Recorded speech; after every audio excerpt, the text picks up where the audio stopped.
I want to talk about the greatest teacher ever, the metronome. Now, if you took the master class, and I hope you did, then you know how much I love the metronome. And if you've checked out our timing and rhythm videos, you know that it's our bestest buddy. But I'm going to lay something on you that I don't really talk about in those other videos. And that is where if you're practicing something simple, right?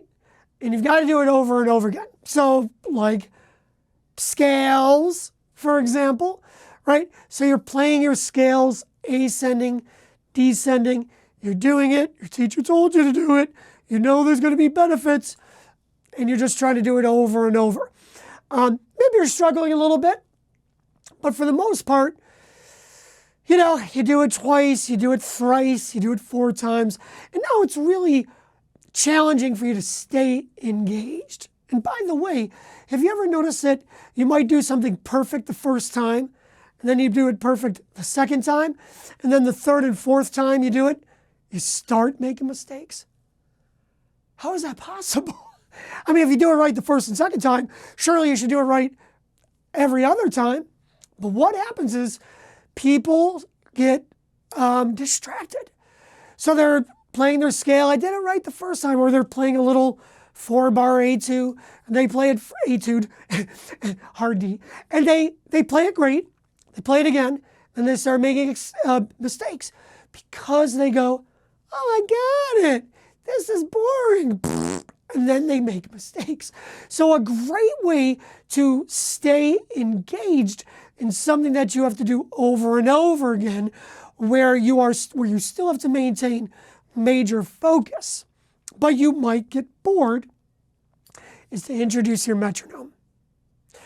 How can you do that? Well, very simply, let's say again that you got to play a scale over and over.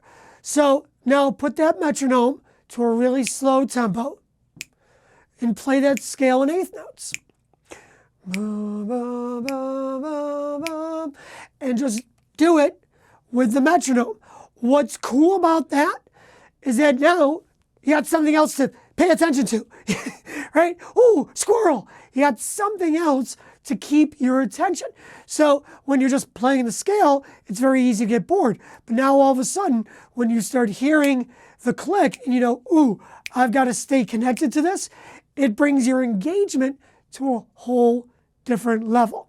So if you're trying these things, playing an etude over and over, a piece of music, running scales, arpeggios, these kind of things that are really essential to being a great musician, but can sometimes be mundane.